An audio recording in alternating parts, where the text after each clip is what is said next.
I was really excited about going to the Navy. I went in 93 after I graduated, and I went to church on Rookie Sunday, the second Sunday in the military. And when I went in there, I gave my life to Christ. I felt like my life was going well. I was going to be an E2, and I was really excited about where things were going. And I remember them saying during service on Sunday that you could talk to a chaplain, and they sent me across from a Catholic chaplain, and I told him what happened about being saved. And I was really excited. I was crying. Not that I was falling apart, but I was excited. And, next thing you know, he had another guy come in to escort me, and I thought I was going back to my company.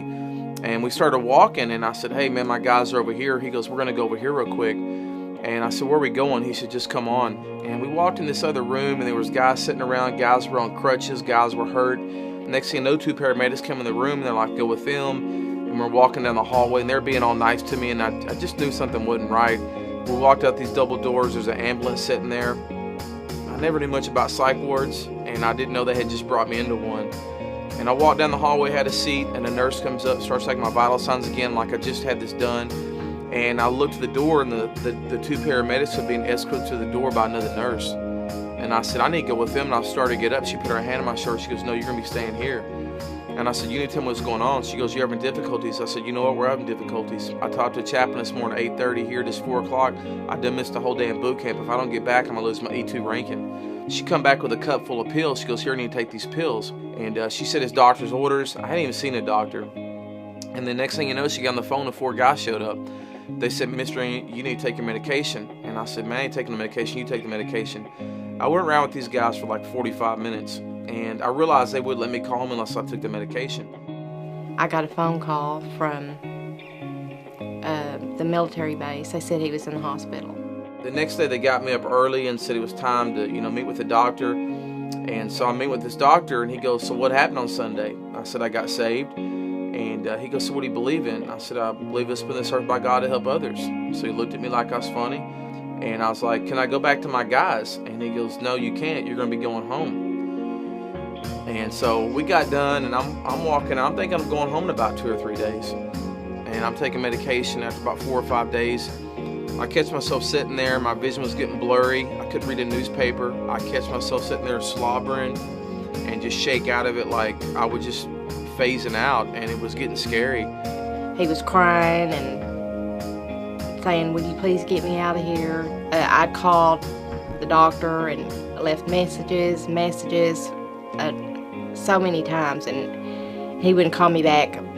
Every time I talked to Brad, he would talk more and more like he didn't understand what he was telling me or understand anything. It didn't make sense what he was saying. And she was naturally very upset because she had been getting calls from him about, "Mom, if you don't get me out of here, I don't know what's going to happen to me." I got to telling my family, I said, "We need to go up there because something's wrong, and I can't get a phone call from the doctor, and they won't tell me anything." And she called up there to tell them that we were coming up there, and they told her, said, "It won't do you any good to come up here because you can't get in to see him. We won't let you in." And we went on in the hospital, asked to see Brad. "Well, you can't see Brad. We can't let you see Brad. Donna says, "That's my son. I want to see him." They said, "He's not your son. He belongs to the military. He belongs to us." So we finally got in to see him. And then, of course, seeing the condition he was in, we knew that we had to get him out. He was just kind of walking around in a zombie-like state. His eyes were really dilated, and he didn't even know who I was. So I immediately, started regrouping my thoughts about how I'm going to get him out of there, because he was so over-medicated that I knew down deep inside of me that if I didn't get him out of there, that he was not going to be alive.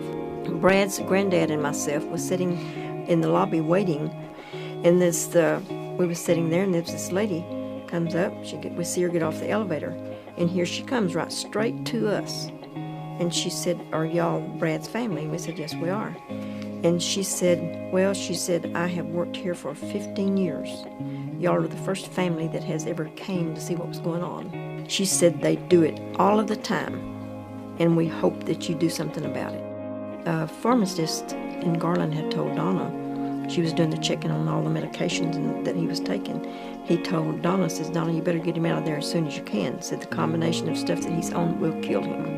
And 52 days later, we finally got him out. And when he come home, he couldn't say his name. He couldn't write his name. He didn't know where he was. He didn't have any idea what was going on. I had a JAG attorney come in, and he says, is there anything I don't like? And I said, well, I don't take no medication. He said, well, it's your patient rights. You don't have to. And that evening, the nurse walks up and said, here, Mr. Young, you take your medication. I said, my JAG attorney said I don't have to, and I pulled out my patient rights. And she said, it's doctor's orders. I said, this piece of paper don't mean anything? And 4 guys showed up. They said, you done rebutted enough. So I had 4 guys get around me, and they tackled me and put me in full-point leather restraints and gave me a shot in the hip, and I was out like that.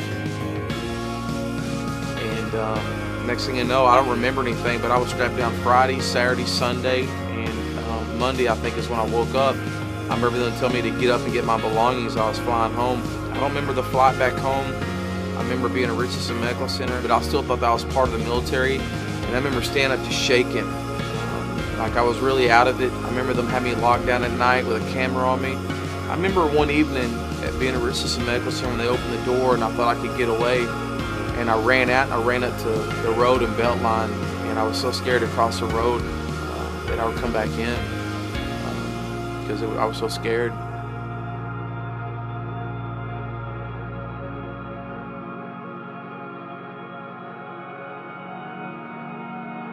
I thought to myself, how can our U.S. Navy take a young man that spent months to prepare himself for the military?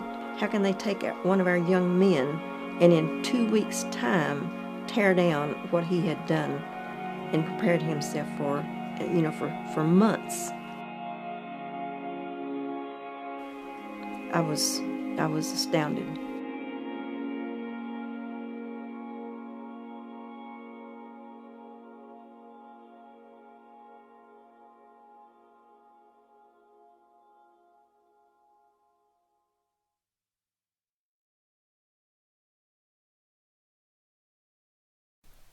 How's it going, everybody? My name is Nathan Stevenson, and today I'm bringing you a review on the book 52 Days.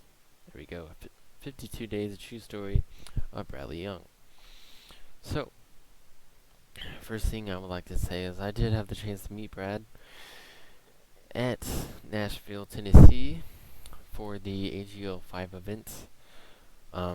If y'all have read or looked at any of the reviews already, y'all may know that Brad is the founder of Gamers for Christ, and so I got to spend a little bit of that weekend talking with Brad, and on Sunday I got to be a part of the Bible study he had, and it was definitely the best part of my weekend. Thank you, Brad, very much for that.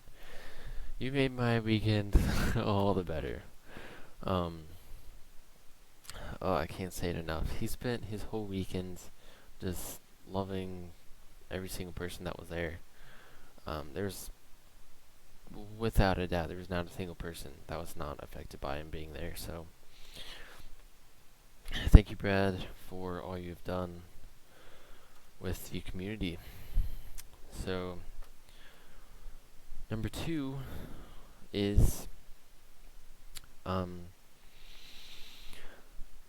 as a man wanting to go into the military, hopefully 3 years I will be done with college and done with ROTC, and hopefully I will be a Air Force officer, Lord willing. So I think the book affected me more than it would for other people, since I am wanting to go in the military. However, even with others not going into the military or never were in the military, it is still very, very emotional. The best way I can describe it is his mom goes through the whole process. She documents some of the stuff. She includes Brad's first letter he sent her, the second doctor. I think there was a few papers from him as well, and the lawyers.